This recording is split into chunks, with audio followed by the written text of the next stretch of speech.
What's going on, everybody? This is Jay Leno, and I am here with the crew today. We've got SSJ in the building. We've got Bundle in the building. We got my cousin Derek in the building. We got Parker here. We've got Joan in here. What's up, fellas? What's up? It's SSJ. What up, dog? What's going on? Long time no see. What it is, what it was. Guys, we're here today to talk about Daredevil Born Again episode 1 and 2. Long time coming for such an amazing series in my eyes. But we're just gonna go down the list. SSJ, what'd you think about the episode 1 and 2 and having Daredevil back around again? Definitely great to have him back. We did get Daredevil back previously in a couple of other not so good Marvel projects, but this show definitely brought us back to the original Hell's Kitchen and gave us the gritty Matt Murdock / Daredevil that we've been wanting and longing for since 2018. And I definitely rewatched the episodes more than twice and gave them both a 9 out of 10. There we go. Okay. I don't know if the stream don't understand. It's very hard for SSJ to like something. So there we go. No, I was like, hey, man, I'm happy to have him here today. Upwards. I mean, you can't be too time to check out these. Impressed by everything. Yeah. I had good reason not to be impressed by other works, but they did their thing with this one. Hopefully they keep it up. Upward says I finally have time to check out these streams. I've got some thoughts about Daredevil Born Again. So, all right, yes. Stay posted with us in the comment section. Upward, we gladly would appreciate it. Well, be back, Upward. All right, so moving down the list, Bundle. Thoughts on Daredevil and it coming back and etc. I'm excited for it to come back. I'm glad it's back. I agree with SSJ. I don't have really anything bad to say about any of the first 2 episodes are back because they gave us 2. They continue on what Netflix idiotically canceled. I'm glad they're bringing the grit as well, the blood, the cussing, the atmosphere that made that Netflix 3 seasons so gritty and awesome. It still feels like it's there. I look forward to seeing what the new villains are going to be about. This whole Mayor Fisk and him even speaking on some of the established characters that are already in MCU really speaks on how it's already connected. I'm excited for it. I'm glad. I can't wait to see more. Nice. I feel that. All right, cuz, what's your thoughts on Daredevil, sir? So far for 2 episodes?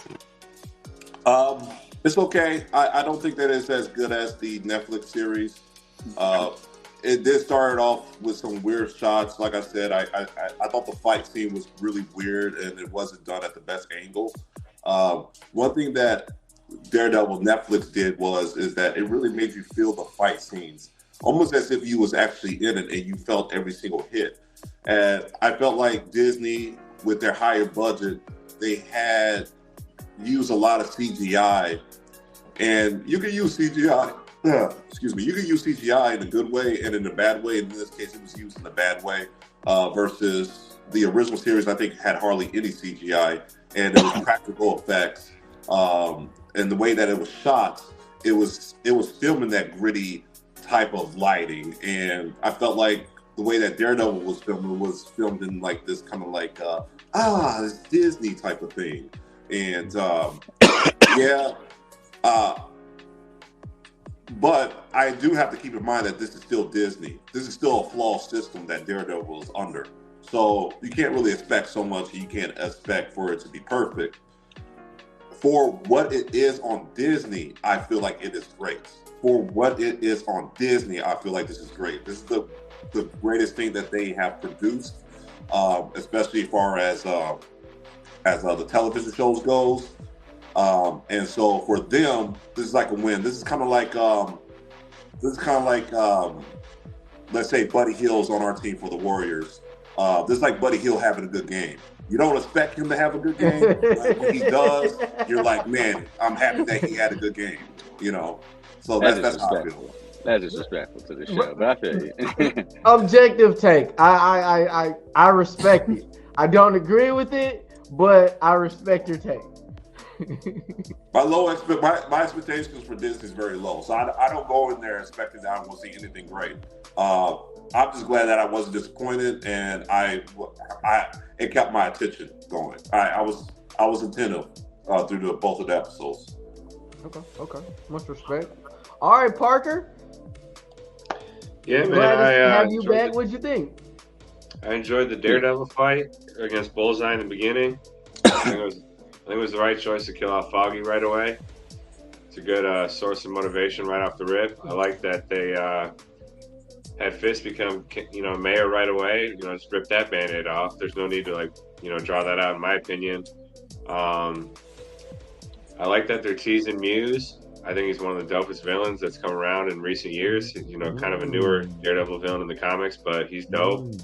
Then I like the song choice that they used at the end of the first episode. And then I'm pretty sure Matt killed those cops at the end of episode 2. I mean, he dropped that one dude like neck first into the floor. So I think the gloves are off. But overall, I enjoyed both those episodes. Looking forward to the next one. Okay, player. I got you. All right, Joni, what's your thoughts, Brody? Joni. Yo, Joni. Well, all right. Upward says pretty promising. Upward says this felt like show for what it's worth. Definitely. Oh. Hello?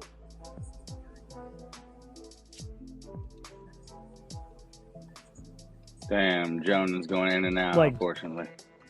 Yeah, Jonah, I believe your connection's got you going in and out. We're gonna go to Upward and just kind of we'll get back to you, Brody. Snap. Connection isn't agreeing with him right now, unfortunately. All right. So Upward says this felt like the middle of the series, maybe because it was supposed to be 18 episodes. They possibly rearranged the show. Upward says it's all right. He says it's still better than his appearance in She-Hulk. Of course. Yeah. You don't mind if I go to my real quick? Because go ahead. On my end for the cookie. All right, sweet. Okay, no problem. I'll be back in 1 second. Bro. Okay. And then he did. Upward says he says I do like the Devil's Reign angle they're doing. He says the CGI looked bad. He says it looked way too rubbery.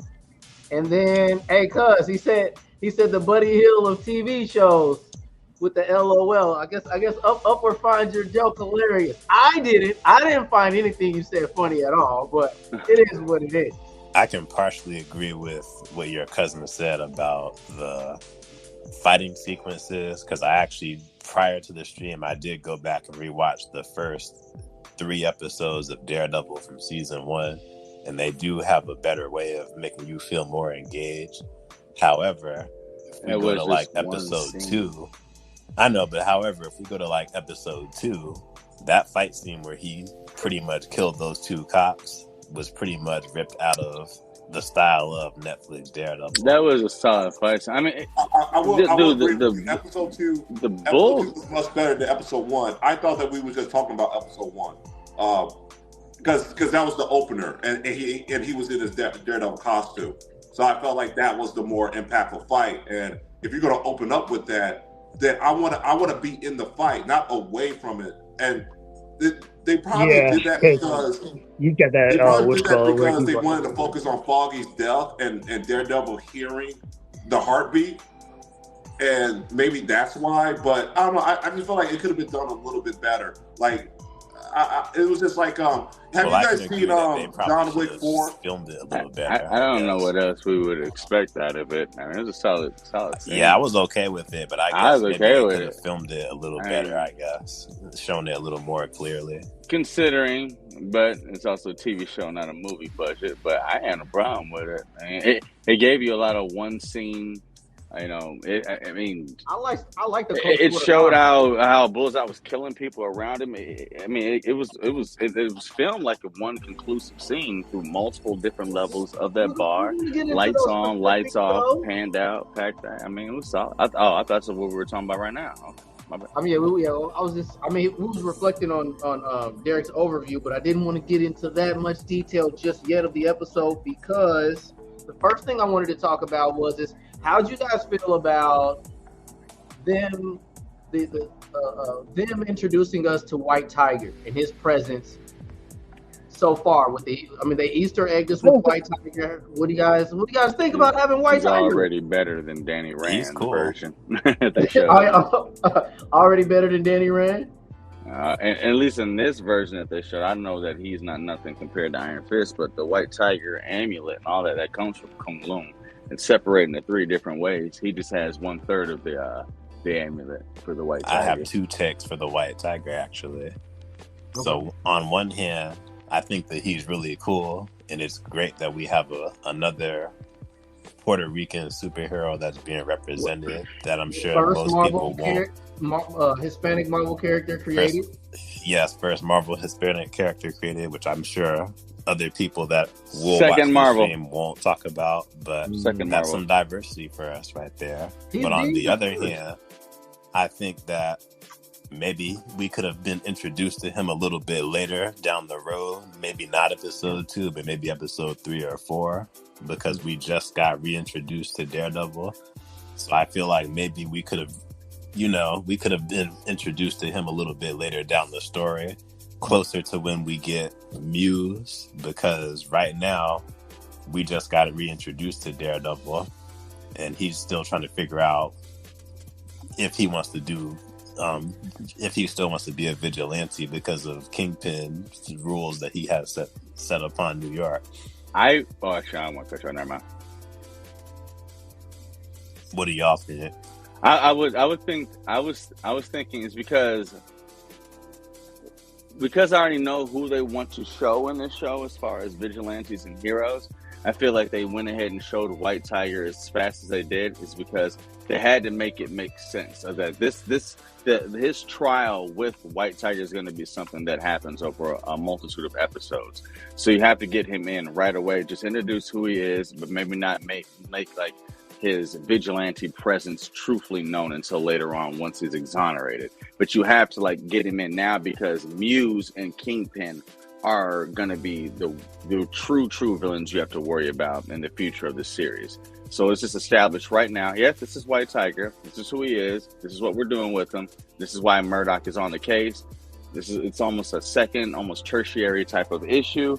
But we had to establish it quick. It's because the real meat and potatoes are Muse and Fisk. But the secondary, underlying narrative is going to be how, Matt still represents, Hell's Kitchen and, being a lawyer, and who else better to do it than another vigilante when Kingpin is cracking down on vigilantes. Mm-hmm. So I think that I agree with you and that, later on, but I think they did that as far as because let's get his introduction out the way because we have real characters to introduce later on. Okay. Right. What about yeah. Well, okay. Do you guys bundle? I heard for a brief moment you had spoke on the different amulets that that the White Tiger has. Yeah, there's 3 of them. So, do you think we'll ever get an opportunity to see him at his full potential this season? Maybe down the road. I think. Well, unfortunately, well, the rest of you guys too, but himself, it was his take first. Yeah, so. I think he'll only be in one season. I think he's only going to be in this because, unfortunately, the actor representing him, he did pass away. And in where comics are right now, as far as the Defenders, what's an add-on to Thunderbolts, his sister is the one that holds the White Tiger mantle right now, and she's much more represented and used in the comics with she's besides Jessica Jones in the comics with Luke Cage. She's besides Jessica Jones and Luke Cage. You straight? Actually, give me 1 second. Hang on. I know. You straight? You're good. Well, you guys can hear me, right? She's teamed up with Mrs. Marvel quite a few times too. True. Yep, there you go. Women's too. I was gonna say if I get kicked out again, I'll just be in the chat or something like that. Yeah. Well, just could you mute yourself just for a moment? Oh yeah, sure. There's a quick mute. Yeah, we let you in there. There's a quick mute. Okay. But I think he's gonna be in there. I don't know what they're gonna do with his trial, but I think his sister, there's the White Tiger. She's gonna be referencing a little bit more. Hold on. If he muted himself, that's All right, I'm trying, but it's taking a minute. I'll wait. Hang on. I muted myself. Too. Was in me. No, it was Johnny.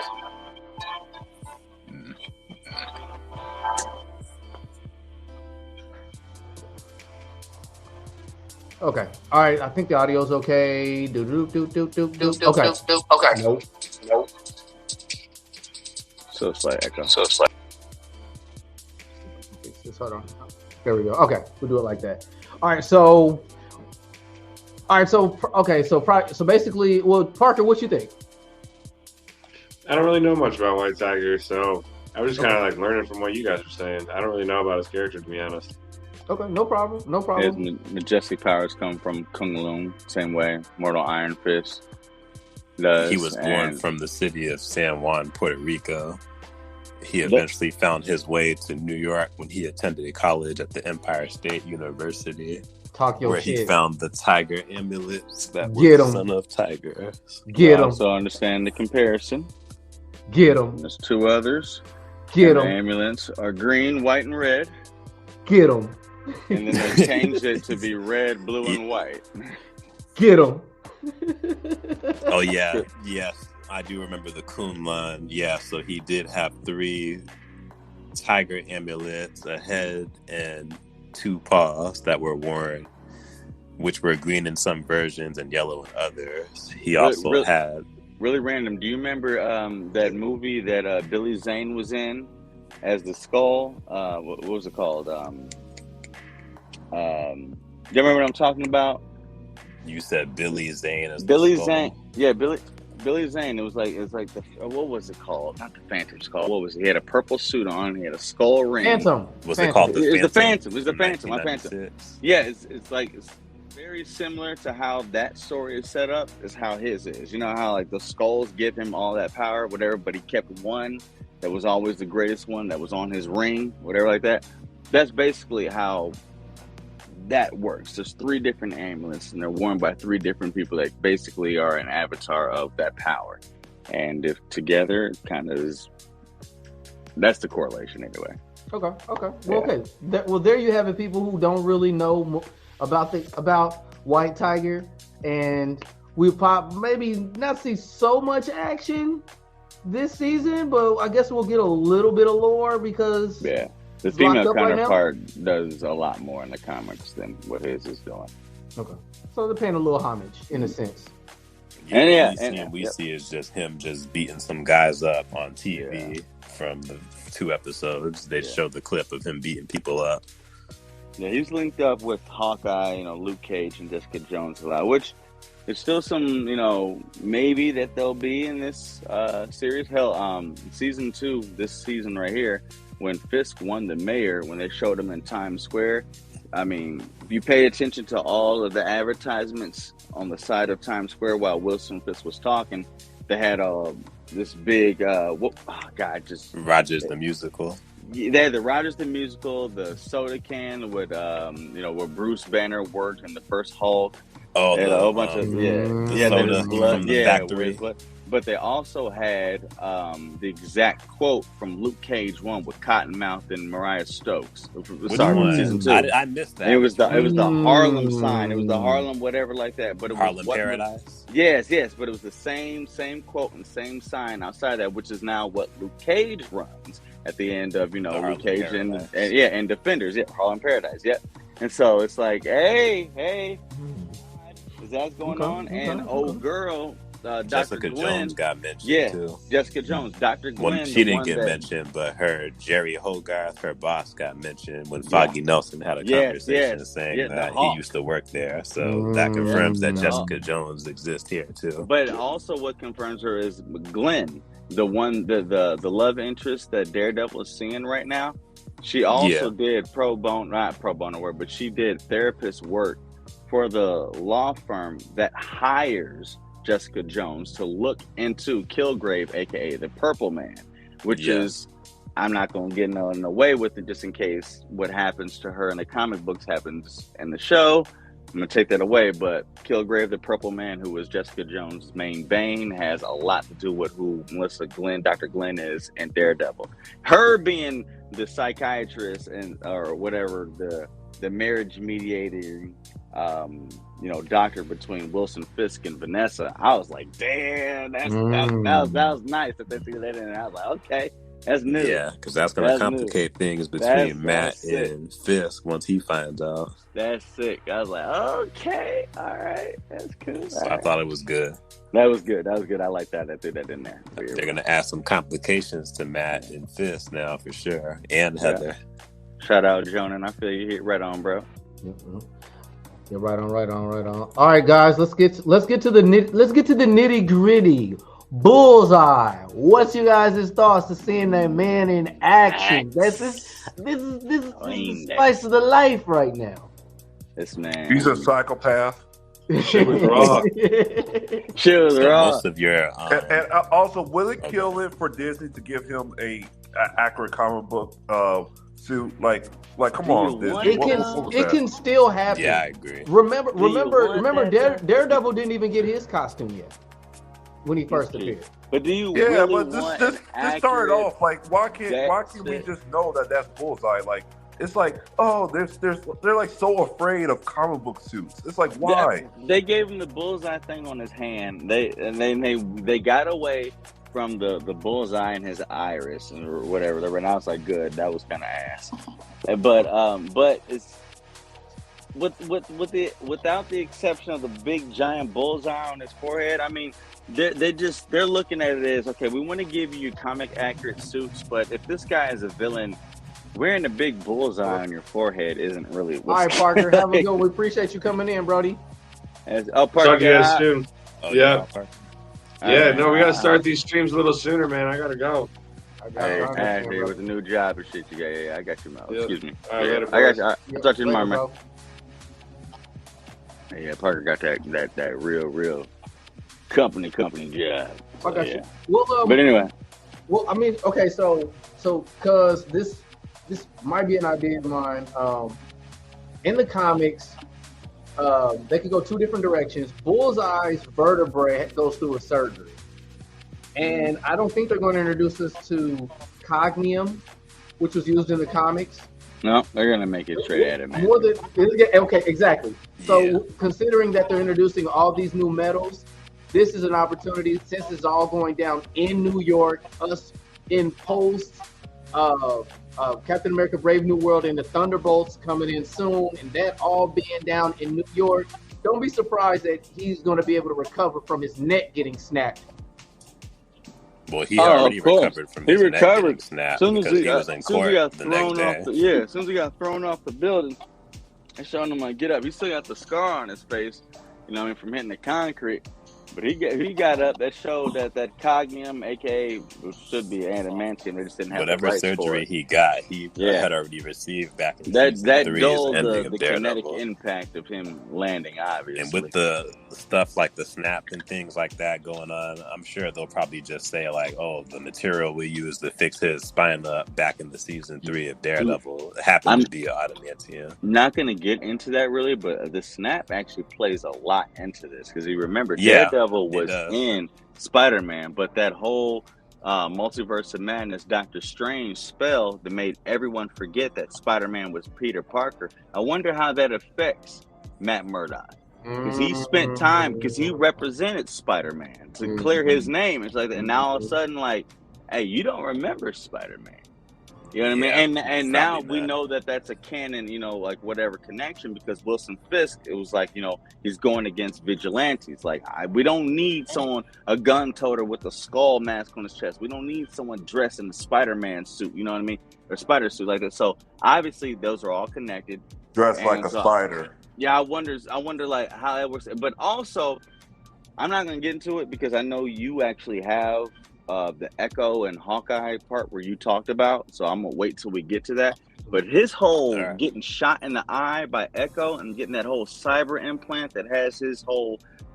Y'all didn't watch Echo. I think me and him watched Echo for you guys. Yeah, we saw Echo. Him is so in y'all didn't have to. SSJ. You in SSJ. Yeah, we watched Echo for.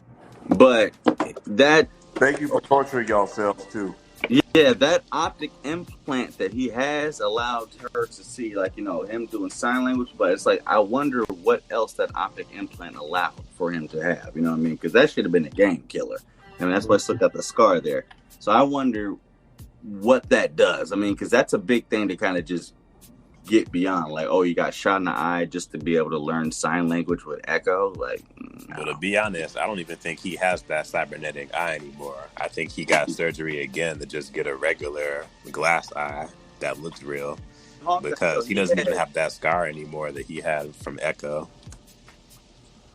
Because remember, Echo put a scar on his face when she tried to do something to his mind or whatever at the series finale of Echo.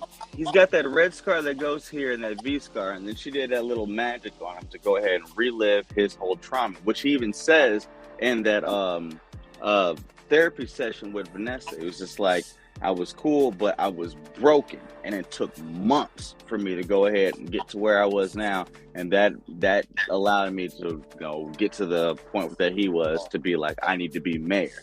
So, time passed. They tried to make sense of that after what happened with Echo.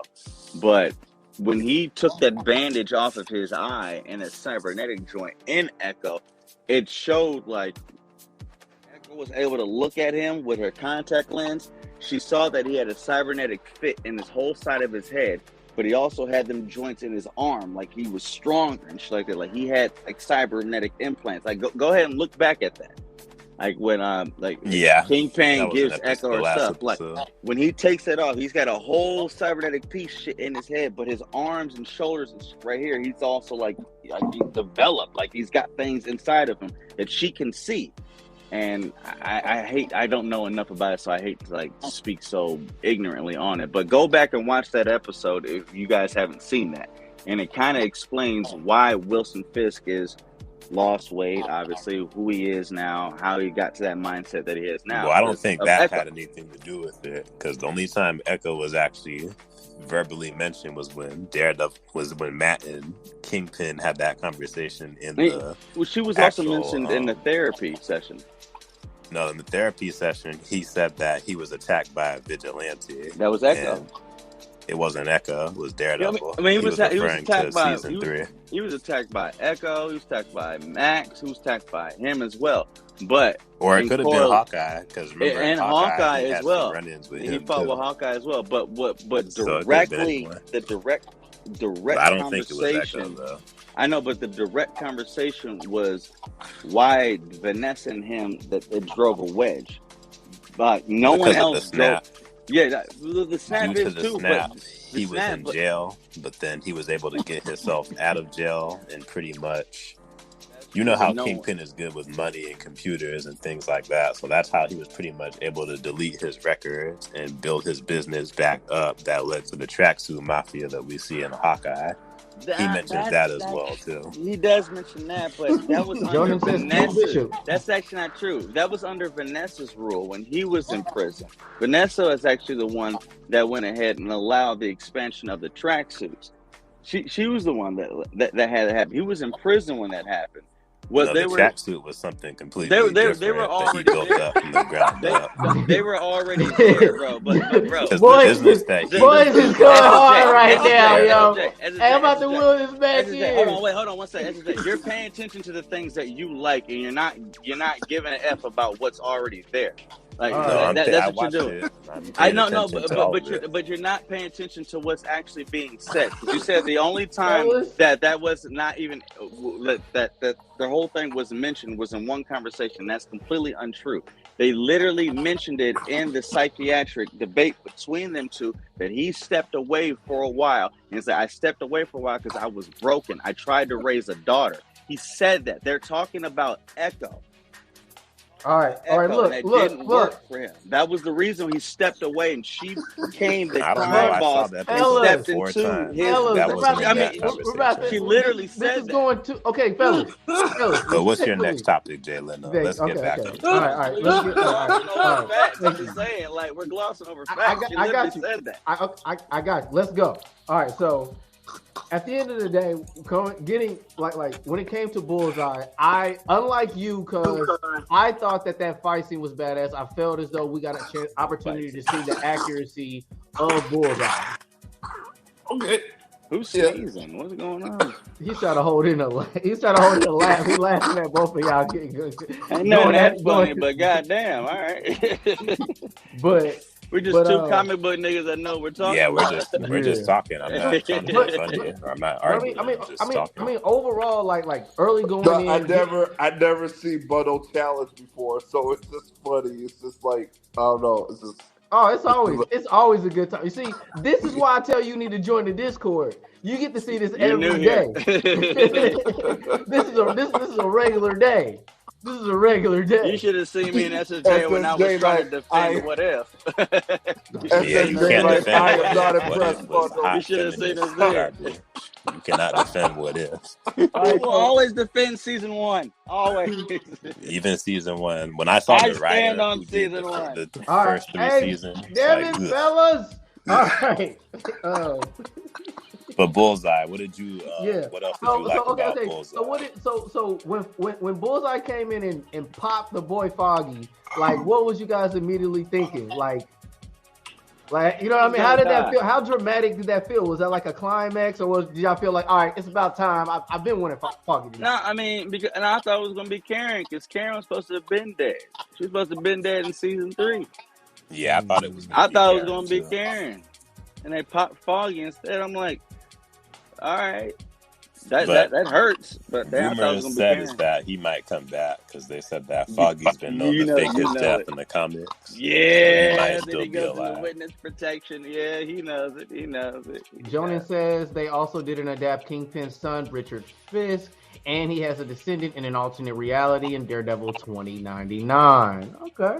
Gonna tell you I don't think they're going to get all that far yet. Yeah. It's only 2026 in the MCU. True.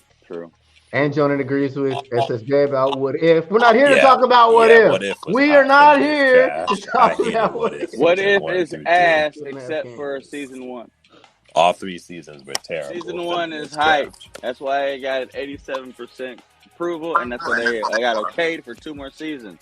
Season 1 was actually a What If season. The last 2, I don't know what the fuck they were doing. All right, so moving forward, the man, the boss, King. No.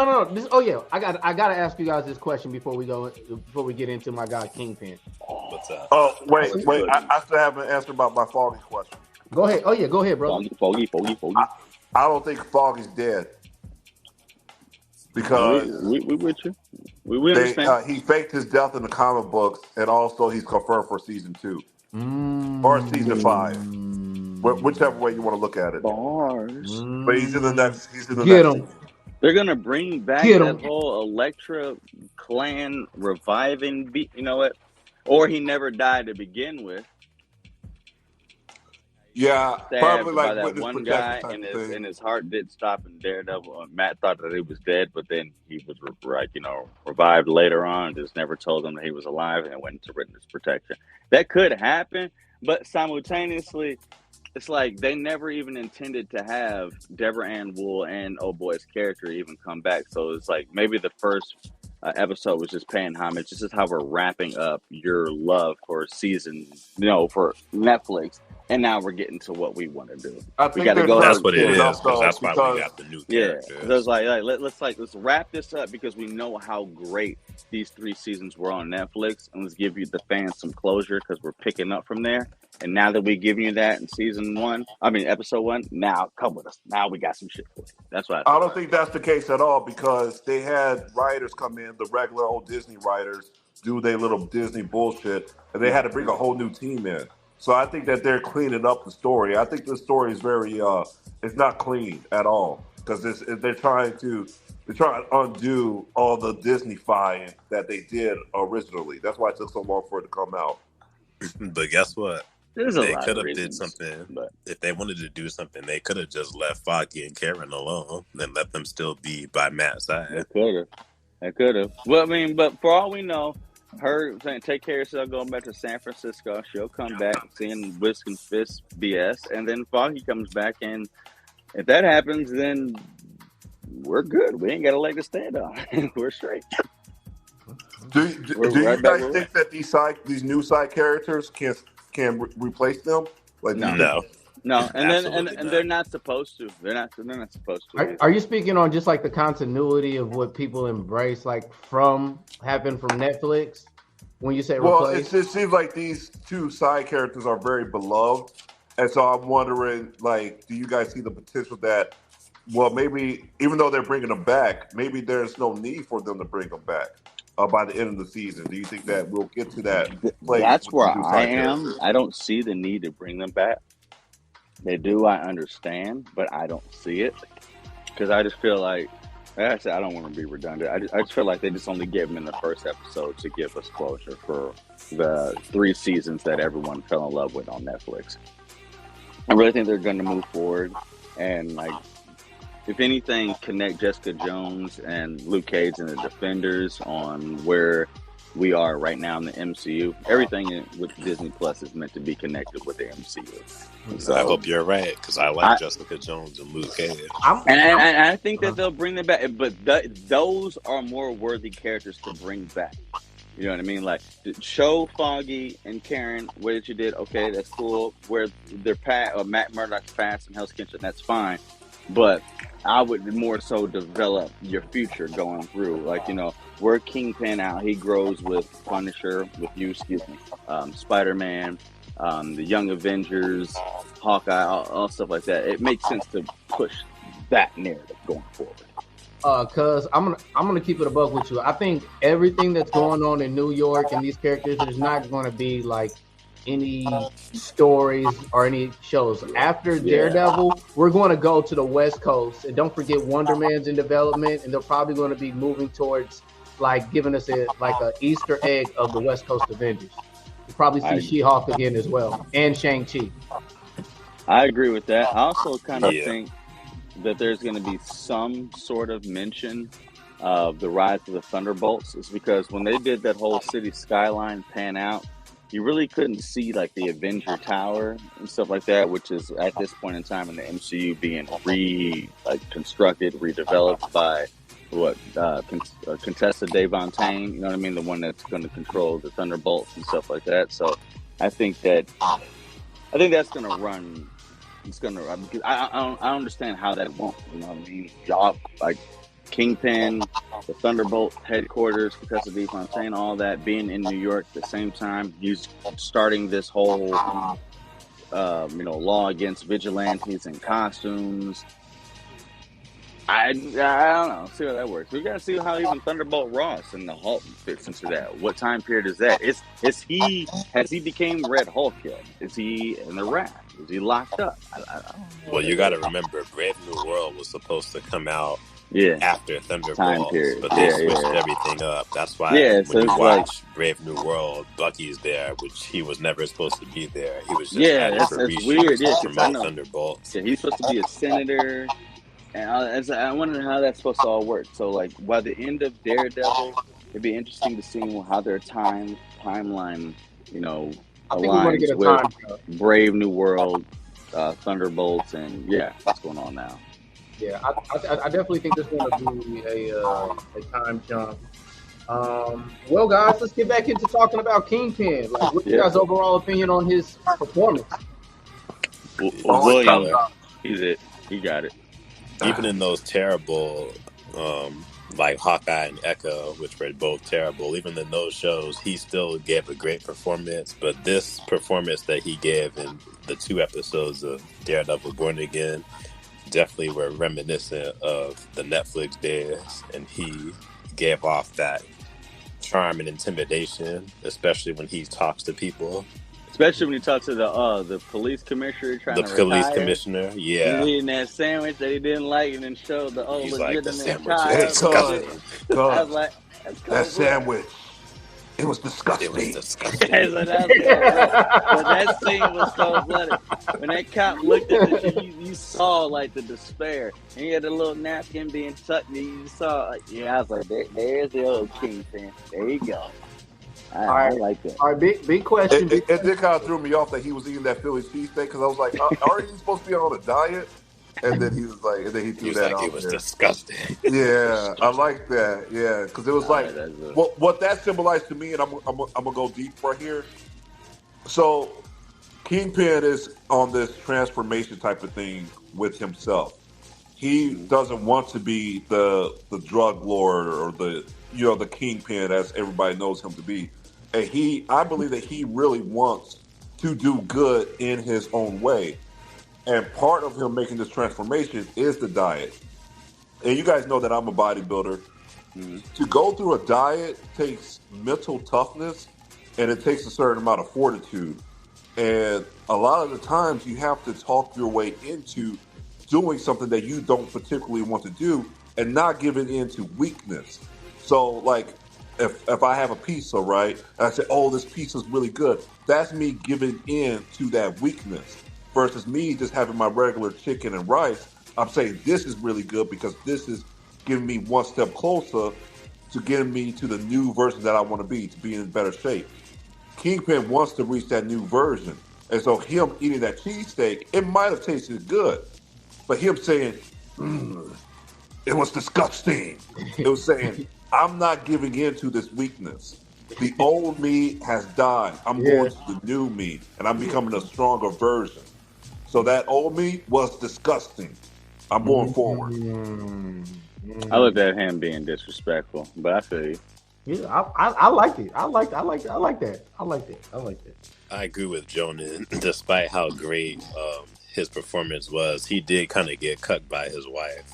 Because during like him being in jail and all that stuff and coming back, his wife ended up getting like a new partner. That person is Adam, and I believe who's Kingpin Adam? brings that up. He's like, I know about Adam. Who the hell is Adam? Ain't Who's Adam Warlock? Vanessa? Who's Adam? But yeah, and then she took over the business, which I mean that part definitely makes sense. I don't see how that's feminist agenda, but that makes sense. If he's in jail and that's his wife, who else is going to take over? And as soon as he like showed up in the Five Family, he's Vanessa. Everyone stood up in there one lap. Everybody so they stood still up know. and left. They So still they know still what's respect. up. They still respect him. Yeah. They still know it's like, hey, you may be Miss Fisk, but that's Fisk. Is there any chance, I'm going on a whim with this, is there any chance that Kingpin was inspired by Penguin? No, because Penguin was before Penguin. That's what I meant. Well, I guess if I phrased that wrong, like I know Penguin came out first, but like comic book wise, do you think he was ever, what was, or Bundle, you're shaking your head, so as in maybe no connection? It is another crime boss. Yeah, just a quintessential crime boss. Yep, another crime boss. Yeah, a crime boss on steroids. Because sometimes Penguin isn't usually sometimes he's like a businessman, a corrupt businessman.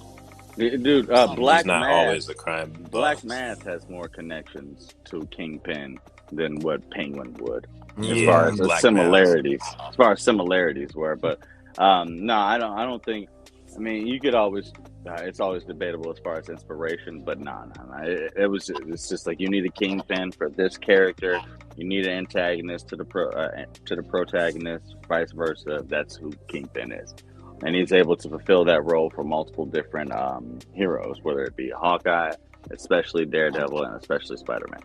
Okay. Respect. Jonan says, I agree with Derek on that. He does seem like he means well, but he's going to do what he does best. Yeah. He does. Yeah. He does look like he lost weight in this season compared to other appearances that we've seen. Oh, he absolutely Kingpin has. in. He absolutely has. Yeah. I do have a question. So, could you guys kind of recap the importance of Kingpin and Hawkeye? So Kingpin was the main. He wasn't. So we didn't really get revealed to him until later on, halfway during the season of Hawkeye. Kingpin was actually the boss of Elena Bishop. That's Kate Bishop's mom. He was actually like her boss, and actually in charge of Kate Bishop's ex-husband was getting money from him and working for him in the past. So that she ended up taking over after he died during the first Avengers movie. And then eventually down the line, she still kept on continuing this business. But whenever, until Kate Bishop ended up getting involved in the little schemes that was happening during Christmas times, and she ended up finding out about Kingpin with Hawkeye. You're talking about Kate Bishop now. Yeah, Kate Bishop and Kingpin, Hawkeye. And then Elena hopped into that shit. Yeah, they pretty much had to team up. The stuff. Remember, Elena trying to get Elena was pretty much trying to. Now. Yeah, I'm not swearing, but yeah, Elena was trying to get up out of there because she didn't want to be a part of the business anymore and didn't want Kate Bishop to be involved in this either. And that's of course when Hawkeye ended up crossing paths into this whole situation too. And it's revealed as well that Kingpin, sometime after the blip, when he somehow was building up the tracksuit mafia during this time, he had some run-ins with Ronin. He used Ronin as leverage to try to kill off some of his men that he didn't trust. And one of the men that he didn't trust was Maya Lopez's father. Or Maya Lopez, which is Echo's father. He got him killed and pretty much tried to adopt Echo as one of his own. Dang, this kind of makes me like want to watch a little bit of that. I guess I was definitely the Kingpin. Like Hawkeye is not that good, but the Kingpin stuff is good in Hawkeye though, especially when he meets Kate Bishop's mom and she's like, "Oh, I don't want to be a part of this anymore." And he's like, "Well, I'm gonna give you one last chance to think of what you're telling me during the holidays." Ain't this over? Ain't this over? So I have thought it over. Blah blah. And it's like, all right, shit. All right, never mind. They didn't do nothing with the swordsman boy, young Jack, but for everything else. He's coming back in Daredevil Born Again, though, swordsman. So yeah, that's another connection for you right there. Oblivious romantic. That's Elena Bishop's ex-fiance. She tried to marry him, the swordsman, but ended up trying to throw him under the bus and get him thrown into prison after she almost got found out about some business stuff or whatever that she got involved in. So during the season finale, he ends up leaving prison and helps out Kate Bishop. Yep. So we know that he's going to somehow appear in Daredevil Born Again. And that's when... Well, I'll say thank you for keeping people up to speed, because I know for a lot of people, when they jump in, especially who wants to jump in, because I think this series is going to get a lot of attention, you probably saved somebody a couple hours. Oh yeah, of trying to catch up by elaborating on those series to catch us up to this point. Okay, is there tell how she lost her leg? Never mind. The thing that still doesn't make sense to me is that Hawkeye knows all of this information about Kingpin. He's more so connected to Kingpin, but the main person that takes out Kingpin is Kate Bishop for some reason. But that's a whole other conversation. But yeah, there's a big connection between Maya Lopez Echo and Elena Bishop, Kate Bishop / Hawkeye and Ronin. I think it's because Hawkeye, the Jeremy Renner, Clinton Barton version, was just really trying to get out of it, and he understood that he was trying to atone for him being Ronin. As far as Yelena goes, when she realized that she was being set up by Contessa, she stopped pursuing it. And then Echo's whole version with Kingpin ended, and she's like, well, I shot him in the head. I thought he was dead. So that's like she's out of it. And Kate's beating him up, whatever, is just to show her importance for when they go ahead and develop the Young Avengers, which now all are accounted for, if you really think about it. But that's not this conversation. That's another time. Jonan says Jacques, I think it's Jacques. Yeah, Jacques, yep, the sword master. Jacques, they should have established his history with Clinton Barton because he was the one who taught him his archery skills. He's going into it. He now. actually taught him how to use his swordsman skills as well too. But at the same time, they're not going to do that because they disrespected Taskmaster that way, and Taskmaster taught Deadpool. Taskmaster refined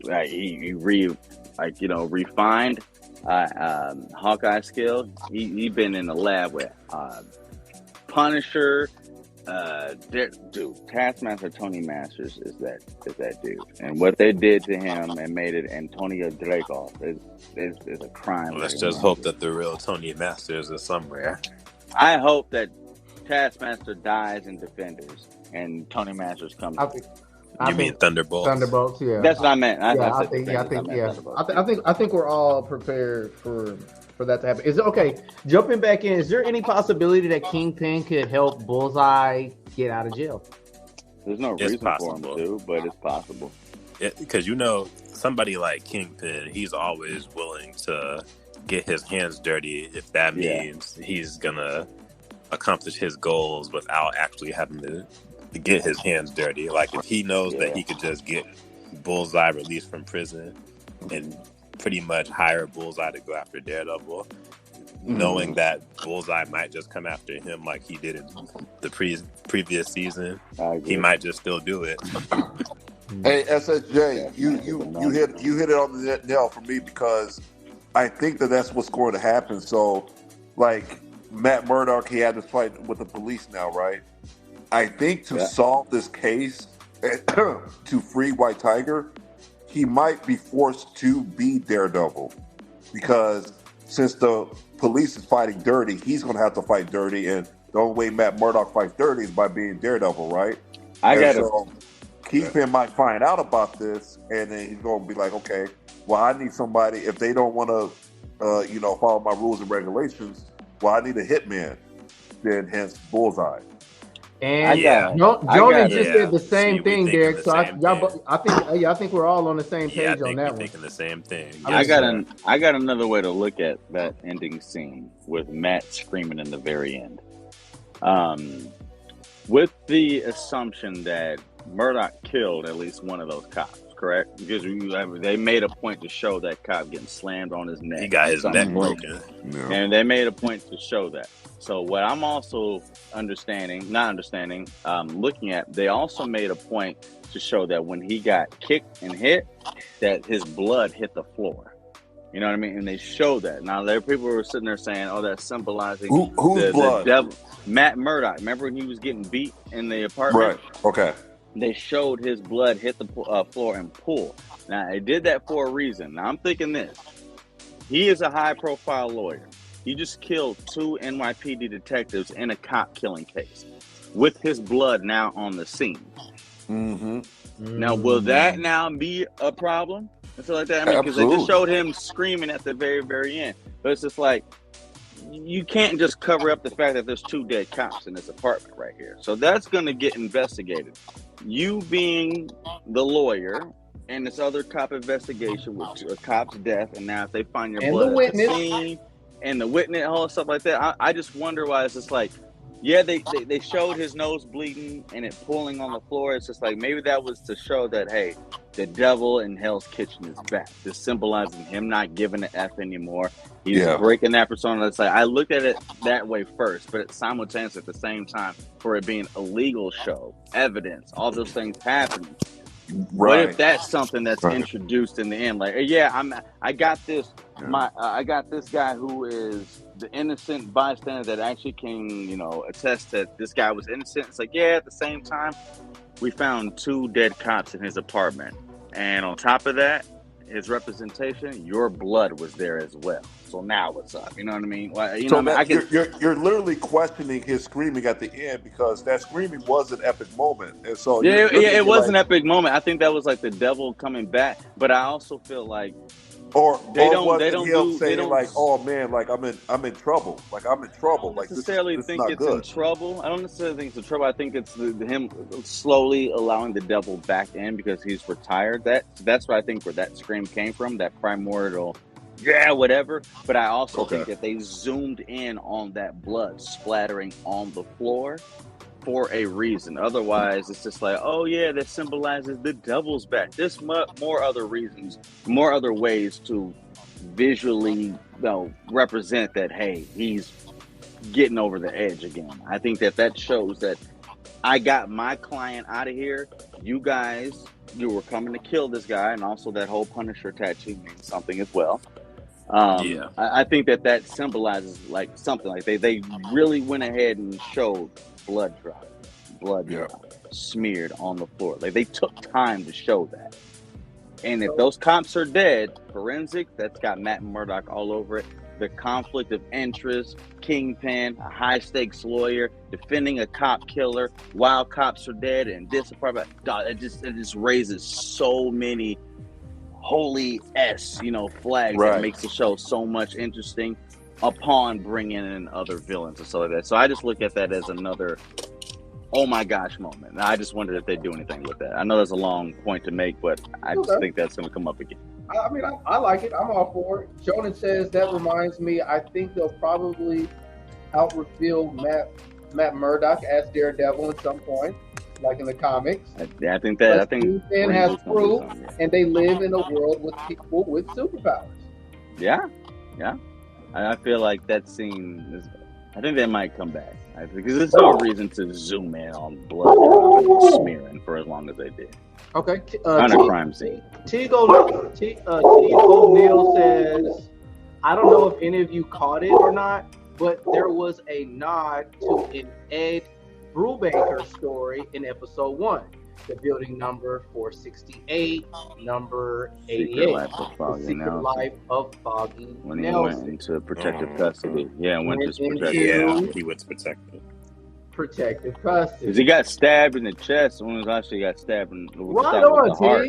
Right on, T. O'Neill. Yeah, stabbed in the heart, and Matt couldn't hear his heart anymore, so he just thought he was dead. And then when he wasn't dead, he, realized much later on you're in protective custody. But that's neither here or there. But it will be interesting to see if they adopt that.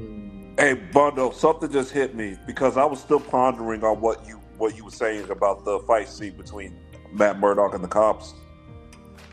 Remember when Matt said, "Please don't do this," and the cop pulled back the trigger? Maybe the cop did kill Matt Murdock. Maybe right then and there, the cop killed Matt Murdock. And then what rose was Daredevil. Because remember, Matt Murdock was on his knees. And then he got up. That's it. Look. My man is reaching. You're casting. Man is reaching. Yeah, we reaching now. You and Benyama reaching. You back here. But you opened that up for me, though, because you got me thinking about the scene. Yeah. I understand that. But to kill Charlie Cox in the first 2 episodes and then be like, hey, the rest of the season was a big giant dream. No. I'm not saying he literally died. He's talking figuratively. He died. Figuratively. The person that he was trying to become. He was just trying to become Matt Murdock. Okay. But maybe that cop, when he pulled back that trigger, he killed that for Matt Murdock. He killed that for him. And so he rose back as Daredevil. I ain't mad at that. Yeah. I ain't mad at that. I mean, even Detective Cherry, the retiree cop, the scene before that when they met, at the bay, and it was just like, I like this Matt Murdock, the one that does this, the one that does this, blah blah blah blah. And he went ahead and laughs and pats him on the chest and just kind of walks away. And it's almost he knows like he's Daredevil. And an indistinct. He knows he is, but it's like a silent way of understanding. It's just like, oh, that Matt's dead, bro. I'm like, hey, what I mean? So in a way, yes, I understand. I get that. You know what I mean? Matt was trying to be Matt the entire time. I'm gonna get whooped. I'm the visually impaired guy that should go ahead and then stoke a morality within these officers. But they pulled the gun, and even one says, like, dog, he's the lawyer. And the dude pulled it anyway. So now Matt's like, whatever. It's me or you. The devil in Hell's Kitchen is back. Yeah. And that was the scream in the end, that primordial, that brave heart. All right, Like, part of the it was Born still Again. self-defense, though. They did try to kill him. Yeah. I do want to say this is really, really random. If you guys notice, when Karen gave him his horn back, you know what I mean, the horn that fell off, Daredevil has always been known throughout comics to have D&D somewhere on him. D&D in his chest, here, or on his batons, or on his utility belt. He's never shown in this series that he's ever had D&D. But if you do, if you look at that episode when he throws that helmet off, where the horn is missing, it's the alphabetical letter D. It's just like D and D on both sides. That's Daredevil. I know, maybe that's a reach. That's cool. Maybe that's a reach. That's cool. That's a reach right there. That's a reach. Yeah. That's a reach. And I'll go for it. But he's always had D&D on all of his outfits. But when he throws that out, his helmet over it, it's look at it again. It's a perfect letter D. And we got both I mean, now that we're going so deep in this, it's a reach. I'm with you, but hey, fuck with me. Oh, excuse me. I mean, I'm loving this talk because we're going so deep now, and the show is called Daredevil Born Again, and so the ending of episode 2 was exactly that: Daredevil being born again. That version of Matt Murdock had to die in order for Daredevil to be born again. When you think about it that way, it's brilliant writing. That's brilliant. I think the beginning of the entire episode, the whole opening, showing how everything that we have known of Matt Murdock and the series, of the first three seasons, the Nelson Page, Murdock thing cracking, everything that is a symbolism of the intro of the show is New York breaking down, Hell's Kitchen crumbling. Yeah. But then, as soon as it gets to a certain part, the climax is starting with that one horn that Karen gave him back, is everything building back again to a statue that amalgamates to Daredevil being born again and whole. And if you look at the very last the horn was a piece, piece. if you look at the intro, the very last piece when they show Daredevil's statue comes up is a horn that comes up over his head and then attaches itself right there, and that's when the intro ends. Go ahead, check that out. Check that out before this ends. Watch that. When all the stones are broken up from everything that it shows of New York crumbling and everything like that, the Born Again representation is a statue amalgamation of Daredevil being reborn, and the last piece is that horn that Karen has coming right there. And that's how it is. Okay. So that horn was the seed that was planted. Horns of seed, yeah. And it looks like a D underneath it. Which is why I said something. So okay. Not bad. Tigo Neal says, I'm wondering how long it's going to be before Matt realizes that Vanessa is the new kingpin of crime. She got to go. It won't be for long. It won't be for long. There you go. But she's going to have to go. She's just holding the seed warm. Yep. There it is. There, you can talk to him. Yep. Do you guys have an estimation of how do you think there's going to be a time jump within this season to catch up? There already was. Okay. There already was. Yeah, there was already a time jump. The first episode it was. Do you think there's going to later? Okay. Do you think it's going to be any additional time moving forward, even from then? Because even that time jump isn't present. It's not necessarily present MCU time. That one only reason I say no is because there is no MCU project that has moved past the time that we are on right now, with the exception of maybe Captain Marvel, is because we've seen Monica Rambeau go into a whole nother, mutant, friendly MCU. You know what I'm talking about. Excuse me, I got a hiccup. Excuse me, sorry. I don't see her going to another universe. Yeah, I don't see anything else outside of Brave New World that has progressed past the timeline that we are on right now. So no, I don't see that. Okay. I got you. Will, is this after Brave New World? The story? Probably during, if anything. Before. But I could be definitely wrong. I'm gonna say before. The thing is that you won't really know is because when Fisk did that whole speech to Times Square, he made it on a New Year's, if you notice that. But everyone that was on the New Year's had New Year's goggles that said 20, and then nothing. You know what I mean? So it's like almost that they're aware that we have a lot of time continuity errors, so we're not going to put a definitive 2024, 2025, 26 on that New Year's scene. I don't know if you guys noticed that, but like it's like if it's up for interpretation or they have to change it later, they can. But yeah, I'm not sure where exactly what year they're in, but I did notice that. It's like I've never been to a New Year's party where you don't have the year represented there, and in that whole scene where Fisk is talking to people, and they're actually doing a lot of MCU fan service. I mean, like I said, that was the same scene where they showed the Bruce Banner soda, they showed the Harlem Nights thing from Luke Cage, they showed the Penn Van Dyne.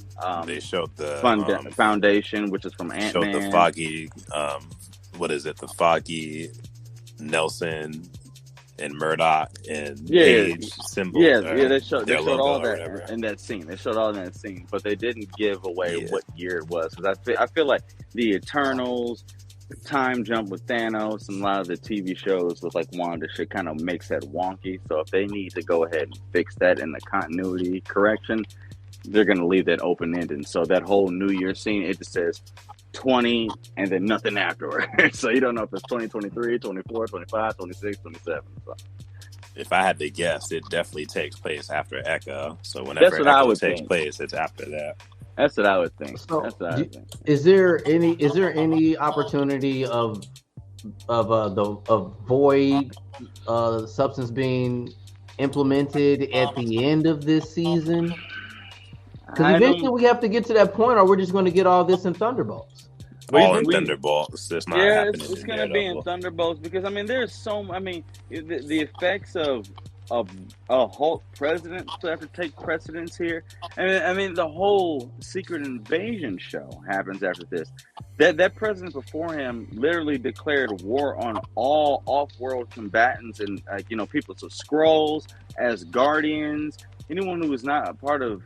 They kind of win that. I don't know where they are. Like I'm gonna keep it a buck. They might just ignore Secret Invasion. They might just ignore. They won't probably say anything about Secret Invasion. I wouldn't even be surprised I'll be surprised if we even see another Skrull show up as a cameo. I agree with that's you. How bad. Unfortunately, that's ass. Because like you finally went back and explained Tiamat, but we had a whole Skrull invasion that literally impacted the life of the president at that time. They had a whole assassination attempt on him. And then the very next president is a Hulk to not explain. Then he like I said, he deemed all off-world people. It's war on you.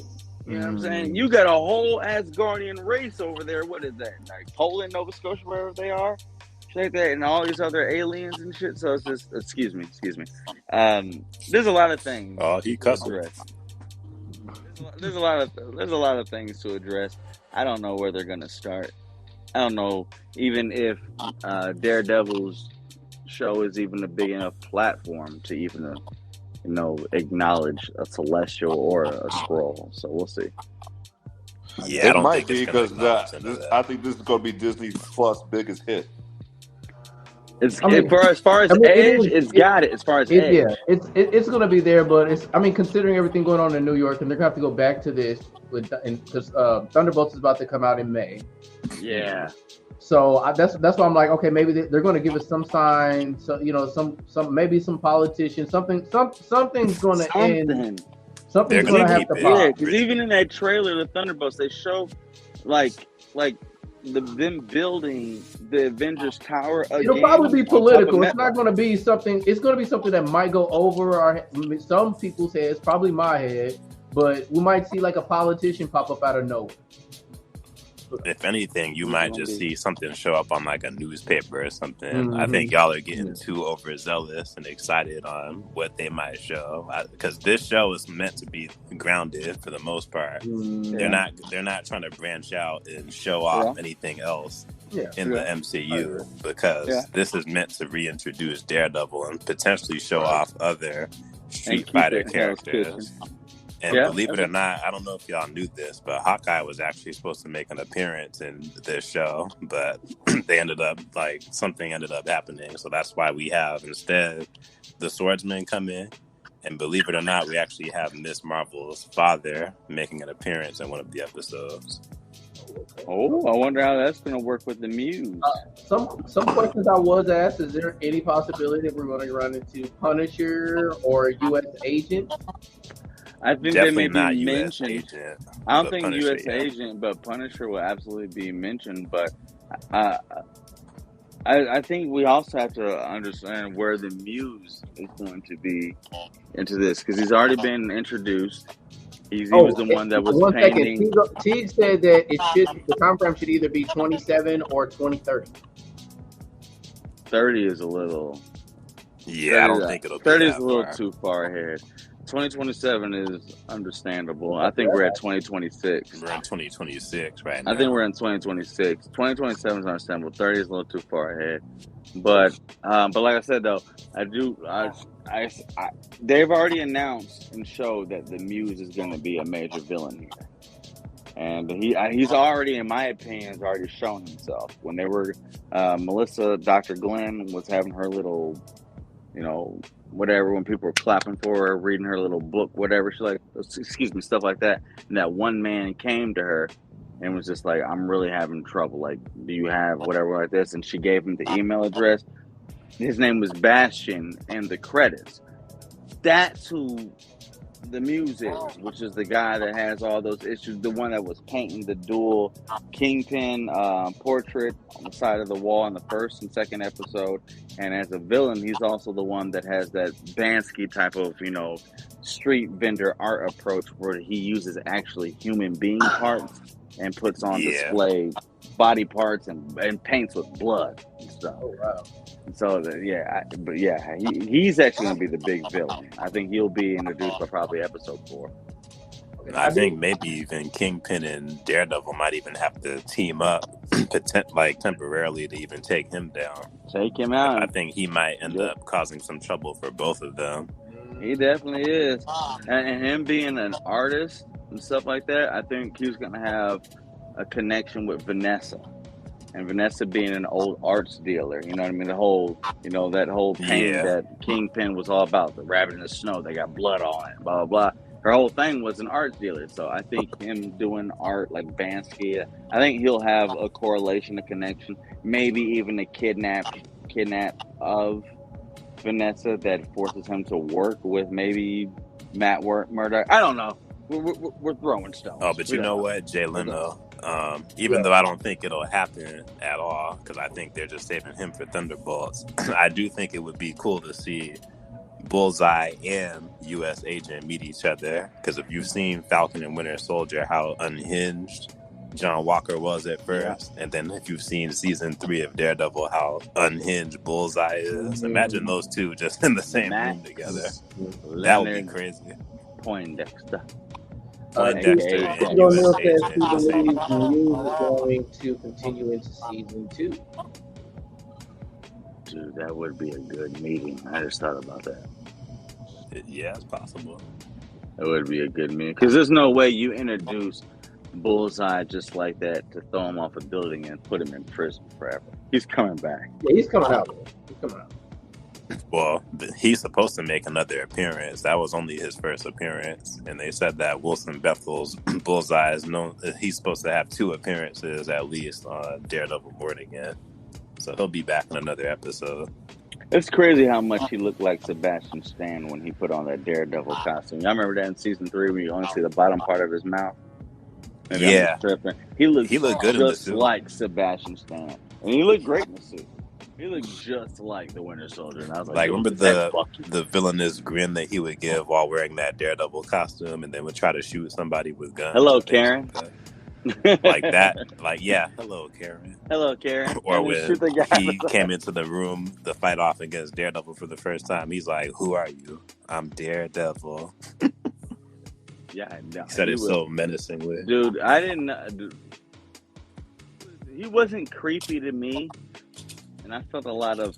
I thought he was creepy, but he wasn't creepy until old girl that he was following. He found the out girl that he was obsessed with. That she was dead, and he pulled her out of the fridge and set her in the front seat and drove into the place. I was like, bro, that's crazy. He put on Daredevil's costume, pulled his love interest out of the freezer that the mob killed, put her in the front seat like, okay, baby, we about to take a ride, and then drove to the scene of the crime and then started killing everybody. I'm like, this dude is ridiculous. Yeah, it would have been cool to see Hawkeye fight off against Bullseye, like Jordan what Jonas said. Bullseye has a rivalry with Hawkeye since he was the Dark Avengers Hawkeye. Yeah, it would be cool to see. But you know what? It would be cool to see the Ronin Hawkeye fight off against Bullseye. That would be something crazy right there. Give me the Ronin Hawkeye versus Bullseye. I would see. That's when you need to go ahead and play like a theme. You need to get like a soundboard right there when someone says something. You need to get like a boom. That's what you need right there. I might break clips of it. Jonan as well says, one of my friends says he looked better than Charlie Cox in the suit. Okay. I mean, he looked good wearing the Daredevil costume. Dex did look good in the suit. He did, man. This is a little bit when this is off subject, but some of the rumors are they might just get rid of the idea of Battle World for Secret Wars, and no, it's not confirmed. This is just speculation and talk, and that we basically got a little bit of that in Deadpool. No. Battle World and Deadpool, I disagree. That was with not Battle World. With that Void situation, but I mean, I want to stand off. I don't think that's enough. I'm not. Yeah, that wasn't enough. But I mean, you know, the MCU is not going to give us everything that Battle World's supposed to have taken place, but you know. Yeah, but don't give us the bare minimum either, though. When you have the money and manpower. Art that was released, it gave me some type of, hope. Oh yeah, I sent that a little bit, but they got leaked. Some of the conceptual art of what they were going to do going forward, like with She-Hulk and Hulk. Oh yeah, and now they were going to do God Emperor Doom. Evil Doctor Strange was going to be like his first man in charge. Blah blah. He's going to marry Sue Storm. They released the conceptual art, for it. Then Twitter got on it like crazy, and I was just like, this can't be real. This can't be real.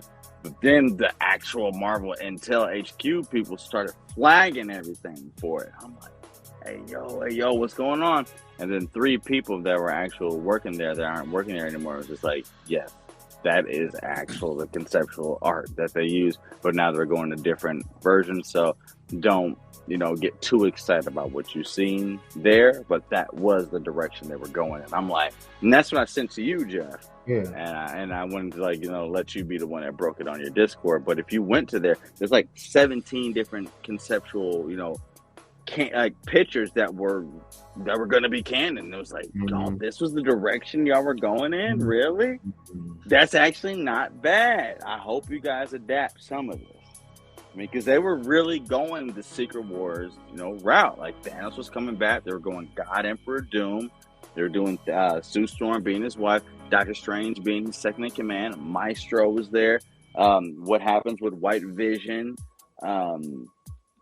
Thor losing his arm and becoming unworthy. They had the X-Men being, into. I was just like, dog, y'all should have did that. Like, so it's wondering what they're gonna do. We'll see what they do. Jonan says Bullseye whooped Daredevil 1v1 in Netflix show, so Born Again is the first time he's won against him 1v1. Yeah, I'm not gonna lie, Jonan. I enjoyed it, but Bullseye got to be pissed. He's got to be pissed. He got thrown off of a. Bullseye got to be mad. He got thrown off a roof by a blind man. No, Daredevil's better hands up. Bullseye's for sure. Throwing shit. Yeah, once Daredevil closes the gap, Bullseye can't do nothing. Gap, it's over with. It's over with. And that was shown That was shown many times. That was shown very, very. Yeah, and it's even shown in the comics like that. And that should be that way. It should be that way. But I did like how Bullseye was still like resilient. Like I can't beat you. If I'm put obstacles in your way by putting innocent people in the way by throwing knives at them. The dude throw a pool ball at two cops' head. He bounced that cue ball off her head. I saw it. I started screaming. That was cool. That was. I So don't can know. we agree that this Bullseye is better than the Ben Affleck By Daredevil? far. Of course. By Everything is far. everything Thank is you. better than that. Everything is better than that. There is I don't- nothing good never about speak on that that Daredevil again. movie. Never Never was. speak on Thank that you. movie. Maybe Yeah. some accuracy from the comics is about it, but the delivery, Thing was trash. accurate was that they Outfit, tried to give trash. Matt Murdock a I redhead. found out Matt that they were Murdock is supposed a redhead. to. They were planning to put Ben Affleck Daredevil in just a regular black suit. He wasn't even going to wear a Daredevil costume. I would the have actual killed him Daredevil myself. costume. I would have killed him myself. Trash. Me, I'm I tired. would. I'd have drove. Yeah, that I'd have movie was drove a car horrible. through production. I never watched it, and I never will. Dude, he was. You're not missing ass. much. He was 7 pockets of ass. It was terrible. It was Hold on, horrible. relax the profounds. Oh, He Art. cussed. I gotta get a counter for you. Take your time, brother. Take your time. We trying to win. Actually, I was actually pretty good there. Arse. He Shut cussed. up. All right. Teague says, I'm curious to see if they get the original actress for Elektra back for season 2 of Born Again. No, I disagree. Oh, Jonan likes. Yeah, I think Jonan likes that Ben Affleck Daredevil movie. You like the Ben Affleck Jonan? See, Yeah, I trash beans. I grew up watching that movie. Me and my cousins were like, 5 or 6 watching that movie, and we're bored as hell. I was like we in were the beginning bored of my watching it. teenage years, Bilbo and like Baggins. when I saw It the wasn't trailer, good. I thought it was trash because I'm like, bro, I just got done seeing Fantastic Four. You give us this Daredevil. First off, at that time, Ben Affleck had no clout. He never had clout. But there was butt cheeks. Yeah, it was not It good. was butt cheeks. You said I'm missing out. This Charlie Cox He Daredevil was where said, it's "Darn." I haven't seen darn spelled out in about 15 years. LOL. T said it was Garbooski. It was Garbinos. Bro, it was so bad. You know, one of the films that was a good like rewatch that people like trashed real bad, but I thought it was better than. I mean, like it wasn't great, but I don't think it was as trash as people said it was. Is that Punisher Warzone? Which one was that? Was that the 2000? The sequel? Yeah, the new one? that second movie. Yeah, that one. I like that one. I did like that one too. Now, I mean, the special effects was kind of off for me because I watched it like post pass date, but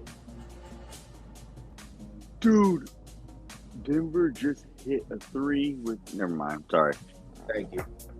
He says, yes, All right. I do I gotta unapologetically. switch headsets real quick. Daredevil came before Fantastic Four. Okay, all right. Well, that lets me know that I skimmed past that Daredevil and said I'm gonna watch Fantastic Four. He said Green Lantern. Batman would come in here and have Look, everything. I like Ben Affleck. He's my favorite Batman, but I'm just saying, like, I did not want him to be Daredevil. Well, fellas, anything y'all want to include?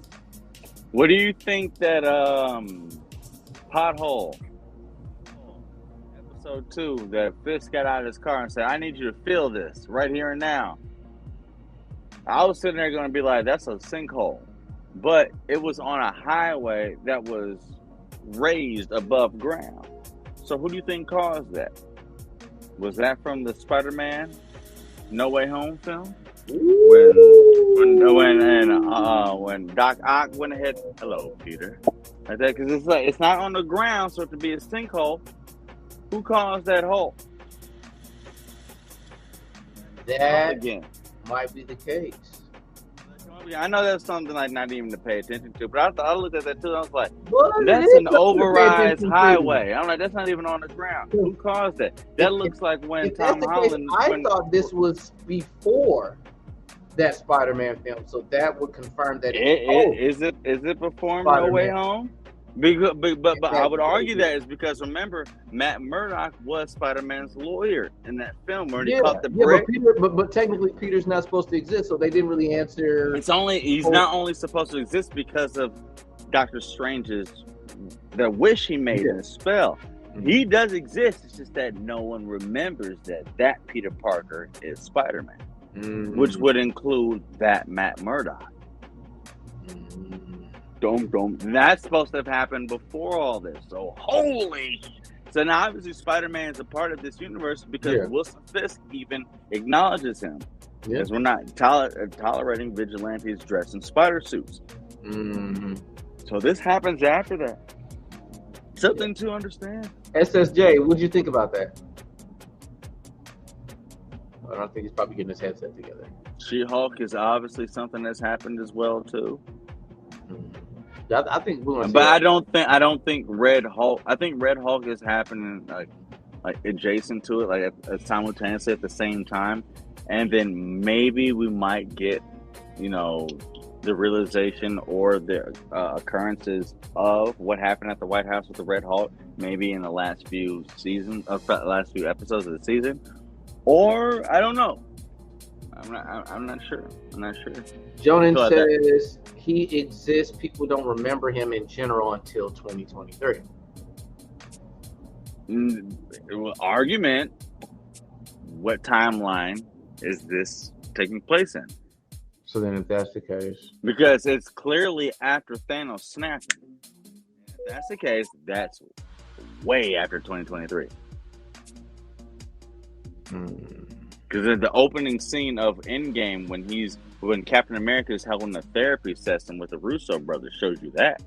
So is that the problem? Okay, is there a definitive answer, a probability, a high percentage that we're in future, if we're in post? That's why I'm thinking that's where the question mark is, and that's why I was making that point earlier when they showed the whole New Year's scene.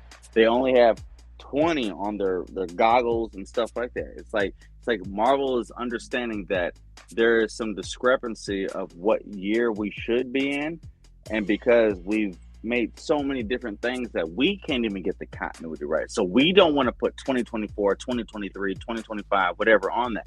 That whole New Year's scene, you never see what year we're in, but you just see 2020, 2020, you know what I mean? And so I think that was subconsciously Marvel even recognizing their continuity error, that we're putting this out after we put this out.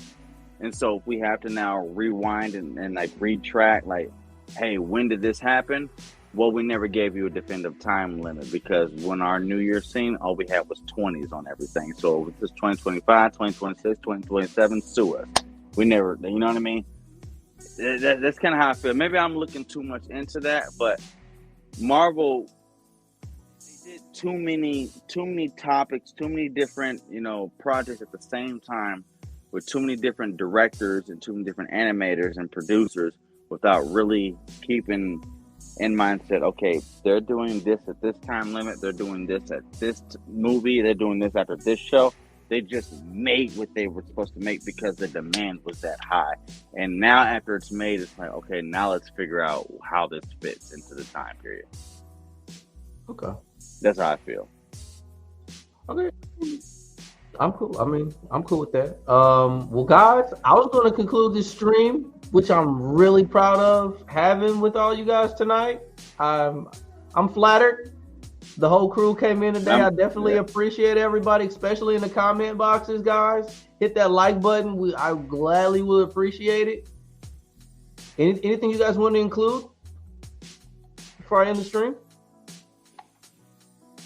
I'm gonna be married when I'm 50. These are dark days. John Cena is a heel. Cuddy Rhodes. I